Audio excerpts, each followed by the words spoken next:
theory of plate tectonics unified the earth sciences as never before. All sorts of geological phenomena, from earthquakes and volcanoes, can be understood in the context of moving plates of the Earth's surface. In this lecture, I examine the underlying causes of these violent crustal events, and we're going to see that most earthquakes and volcanoes arise from dynamic processes associated with plate motions. In this lecture, after reviewing the evidence for plate tectonics, I'll examine the nature of the Earth's tectonic plates, and there are three different kinds of dynamic boundaries. These are, first, the divergent boundaries at which new crust is formed, the convergent boundaries where old crust is swallowed up, and finally transform boundaries where two plates scrape by each other. We're going to see that these boundaries control the locations of most of Earth's earthquakes and volcanoes. In the last lecture, I showed how the theory of plate tectonics brought a kind of unity to the earth science, and it brought together observations from all different sorts of disciplines of the earth sciences. We saw 6 lines of evidence for plate tectonics, the shape of the continents, North and South America, fitting so beautifully with Europe and Africa. We saw the matching rocks and fossils across the Atlantic Ocean, fossils from New England matching up exactly with fossils in Wales, diamonds in Brazil matching up with diamonds in South Africa. We saw that earthquakes and volcanoes had a very peculiar and distinctive distribution. They were in bands and chains, particularly the bands and chains of earthquakes and volcanoes called the Ring of Fire around the Pacific. And we'll see more in this lecture about why that Ring of Fire occurs. The discovery then of ocean floor topography, the mid-ocean ridges, that mid-ocean ridge of the Atlantic, which exactly parallels the coastlines of North and South America on the one hand, Europe and Africa on the other. Then the 5th line of evidence was the ages of volcanic rocks on islands in the Atlantic. The farther away from the mid-Atlantic ridge the island occurred, the older the volcanic rocks which formed it. And finally, the absolute smoking gun of plate tectonics, the magnetism of the ocean floor, the parallel stripes of magnetic rocks, which were not only parallel but also symmetrical about the ridges, so that some magnetic stripes were aligned according to the modern-day North Pole, but others had that curious property of being flipped 180 degrees, so that the magnetic north actually faced to our South Pole, a phenomenon that indicates the Earth's magnetic field has flipped many times in history, but also pointed to the mechanisms of plate tectonics. In science, simple theories that explain a wide variety of observations into a single unifying framework are the most valued. Plate tectonics is such a grand theory. It ties together data on minerals and fossils, on earthquakes and volcanoes, on surface geology, and also on the structure of the Earth's deepest interior, the mantle. Plate tectonics is crucial to understanding long-term variation of climate also, the distribution of ore deposits, and pathways of life's evolution, as we'll see later in this lecture. So in this lecture, we're going to examine plate tectonics and its consequences in more detail. First, let's take a closer look, though, at the distribution and the physical characteristics of the plates themselves. Recall that in an earlier lecture, I talked about the Earth's interior as a layered structure. And I looked at 3 chemically distinct layers. The innermost layer was the core of the Earth, primarily iron metal with some nickel. The inner core was solid, the outer core was molten. And this huge ball of metal represents the densest part of the Earth. Then surrounding that, most of the volume of the Earth is taken up by the Earth's mantle, a region of fairly simple composition. 4 elements, oxygen, magnesium, silicon, and iron dominate, and dense minerals form this mantle of the Earth. And then the outermost layer is the thin crust, composed primarily of lighter elements in more open, less dense crystal structures. But we can also describe rock layers in a different way. We can describe the layers of the Earth rocks in terms of their rigidity, their brittleness, in terms of their strength. And so here we need 2 new words. And I want to focus on these 2 words, the lithosphere and the asthenosphere, which are the 2 great layers associated with plate tectonics. Now, the lithosphere, this includes the crust and the very top part of the mantle. It's a relatively thin layer. It's about 50 to 100 kilometers thick. It's also relatively cold, less than 1,000 degrees centigrade. And at those temperatures, the rock is brittle. That is, if you take a hammer and hit it, it would shatter, it would break like a brittle piece of ceramic. So this strong rock layer is the lithosphere. It overlies, it rides on top of a softer layer, the soft, hot asthenosphere. This asthenosphere layer extends deep into the mantle. It's hotter, temperatures typically over 1,000 degrees, and that's hot enough to make the rock relatively soft and plastic, more like a taffy, if you will, than a brittle rock. So you could actually, if you had a piece of asthenosphere and you could hold it in your hands, you might be able to slowly bend it without having it break. So this kind of rock can flow under the right conditions. Now, tectonic plates are wide pieces of lithosphere. Remember, that's about 50 or 100 kilometers thick, but thousands of kilometers across. And the lithospheric plates are shunted about as they ride upon the asthenosphere, which is mobile and moving. In this scheme, now, continents have to be treated as separate objects. Continents are much lighter material. They're like the froth or the scum that floats on top of your soup pot. So they're sort of afterthoughts. The places where we live, the continents, are really, even in the scheme of plate tectonics and these thin lithospheric plates, not very important at all. They're just always going to float on the surface because they're such low density material. They're always on the surface. So continents, even though they're moved around from one place to another on lithospheric plates, they themselves are permanent parts of the Earth's surface.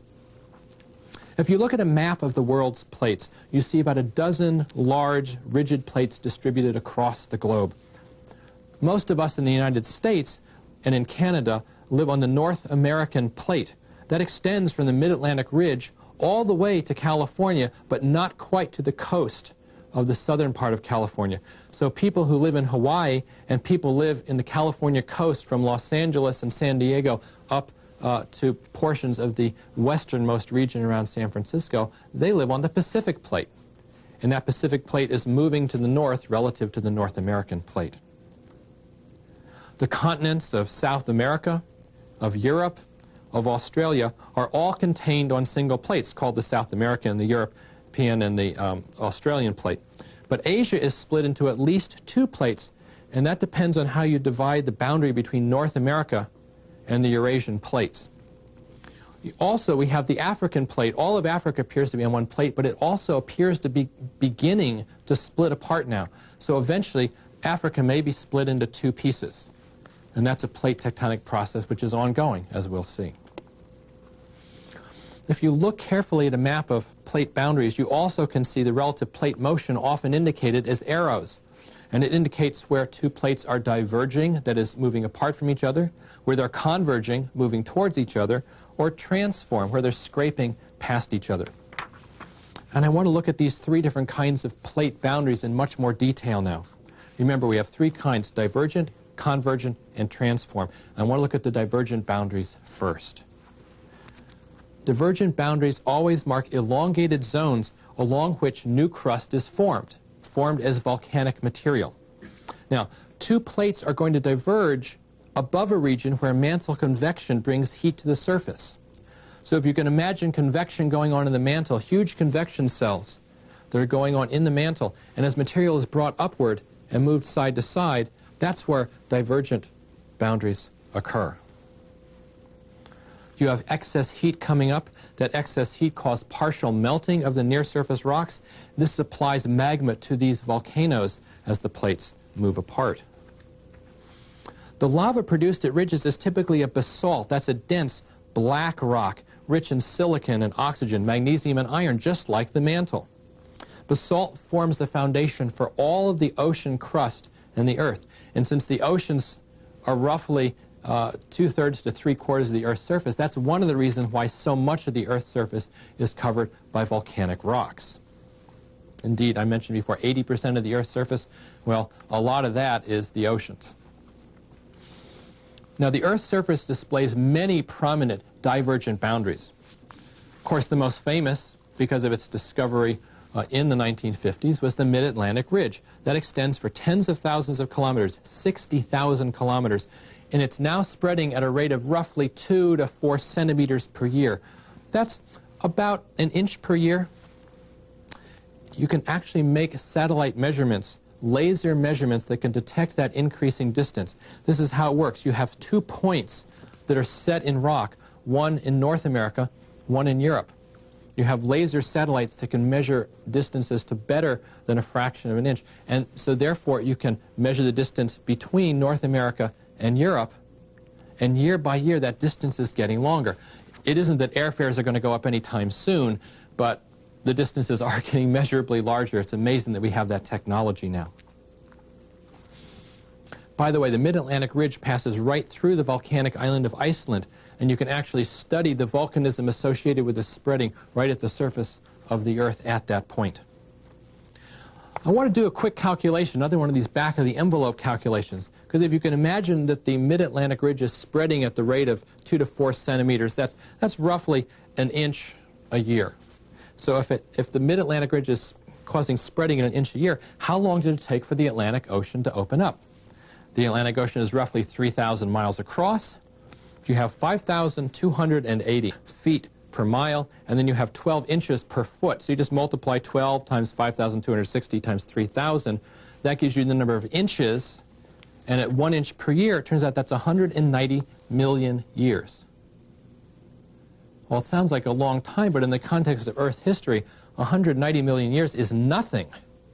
The Earth's 4.5 billion years old. The Atlantic Ocean has occurred in just a blink of a geological eye. The entire 3,000-mile wide Atlantic Ocean didn't exist 200 million years ago.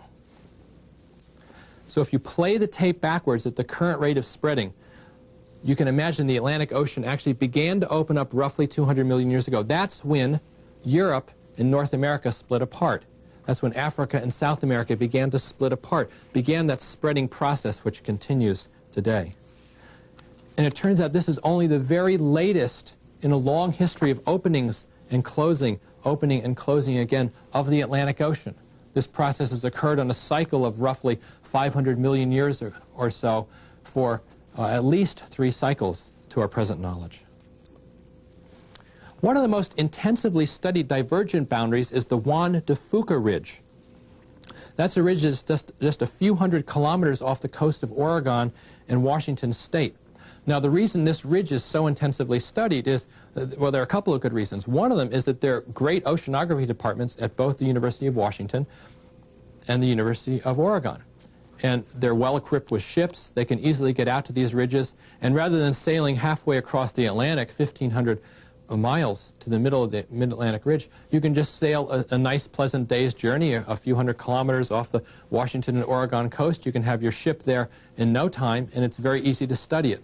So this is one of the most accessible ridges of this kind available. This is the first place, by the way, that magnetic anomalies were discovered.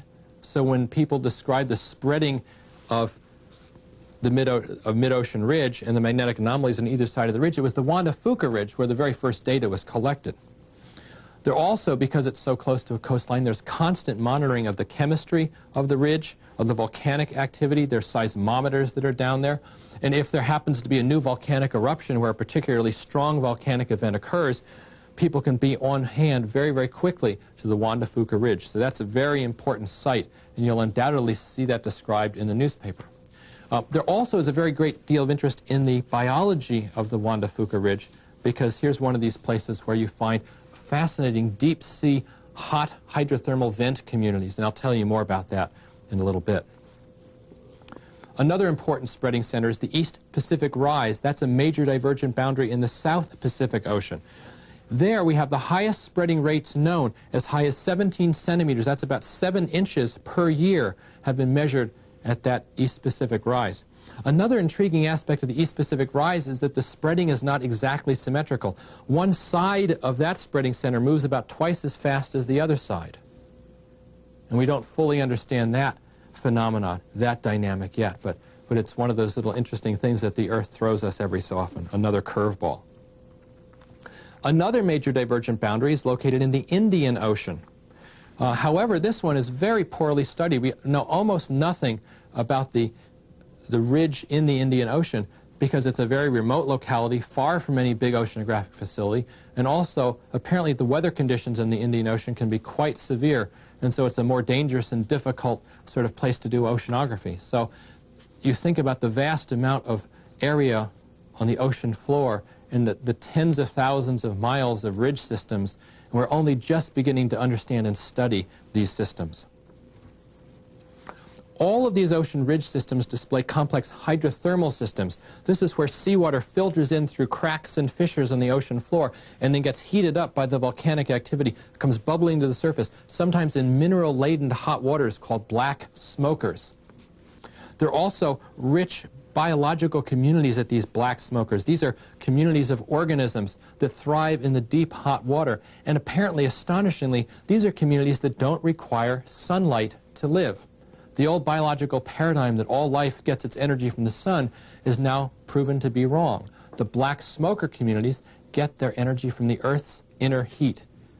And they're based on microbes that actually eat rock because of all the chemical energy that's held in these rich mineral precipitates that are coming bubbling up through the volcanic system. Extraordinary discoveries. And keep watching the news for more on that, because every month we're learning more about these strange biological ecosystems deep in the ocean.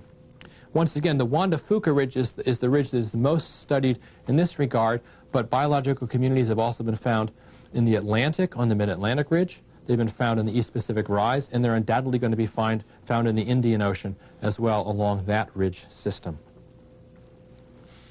Well, now, think about this process of a divergent boundary. If mantle upwelling occurs beneath a continent and a new divergent plate occurs, then the continent may actually start splitting apart. See, mantle upwelling doesn't care whether there's a plate or a continent or anything else. It's just going to go ahead. And if a plate brings a continent over one of these divergent areas, then you can have a continent actually starting to split apart. That's what's happening with the Great Rift Valley of Africa. There are also places in the American Southwest. There's places in New Mexico and Arizona where it appears that volcanism is occurring, and there may actually be a slight spreading, a slight rifting in areas in North America as well. Who knows whether these will ever develop into new oceans, but certainly the Earth is a dynamic place and all sorts of things may happen. Okay, let's turn our attention now to convergent boundaries, the second kind of plate boundary. These mark places where the motion of two plates is toward each other. It's a situation that arises above zones of downwelling mantle convection. Now you can imagine this situation. Divergent plates occur when mantle comes up and spreads apart, and then you have other places where mantle convection is like this. It's coming down. As that mantle convection goes down, the plates converge, and one of them plunges beneath the other one. Now, there are three kinds of boundaries that you can imagine in a convergent situation. You can have two oceanic plates, two chunks of ocean that come in contact. A second possibility is one of the plates can carry just oceanic, the other one can carry continental material. And the third kind is when both plates carry continents. Because continents cover only a small fraction of the Earth's surface, or about less than a third, the continent-continent type of collision is much, much less common. So indeed, something like 95% of all convergent boundaries have at least one oceanic plate involved.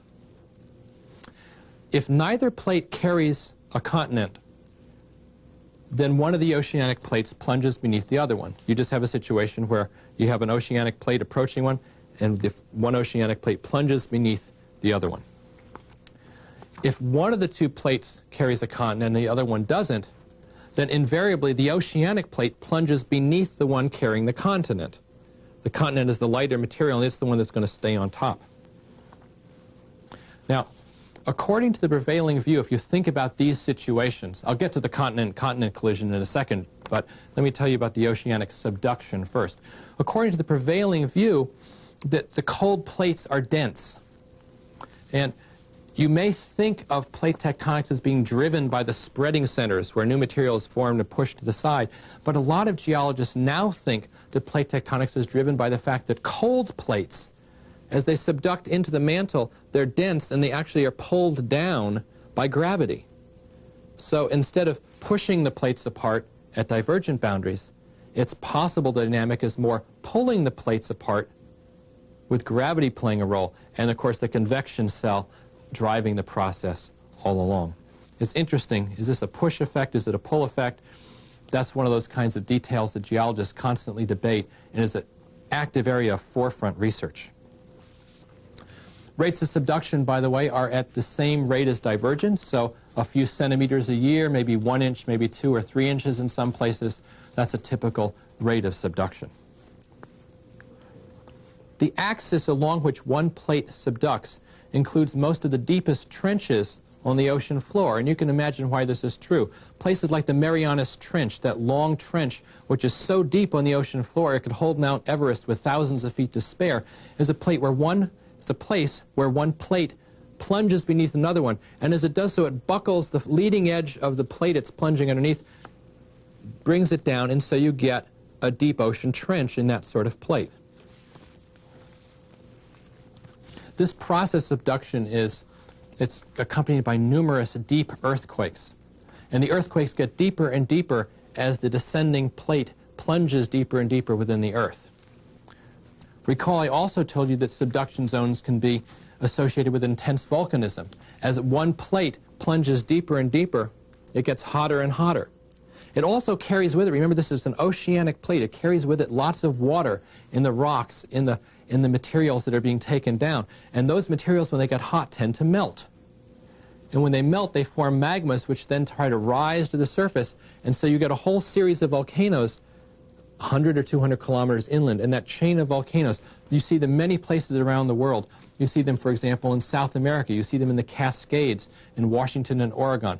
You see them in Japan. You see them in the Philippines. These volcanoes are all associated with subducting plates in which materials molten and brought up to the surface as the plate descends below 100 or 200 kilometers.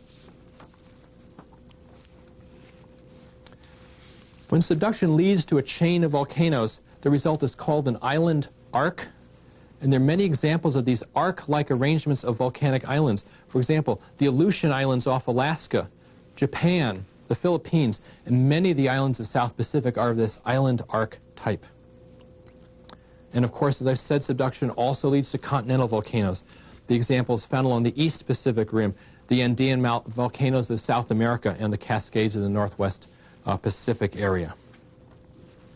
This kind of subduction also leads to many of the world's most famous volcanoes. In Italy, Mount Vesuvius, that's the volcano that killed Pliny the Elder. It buried Pompeii. That's just one of the many volcanoes of this type.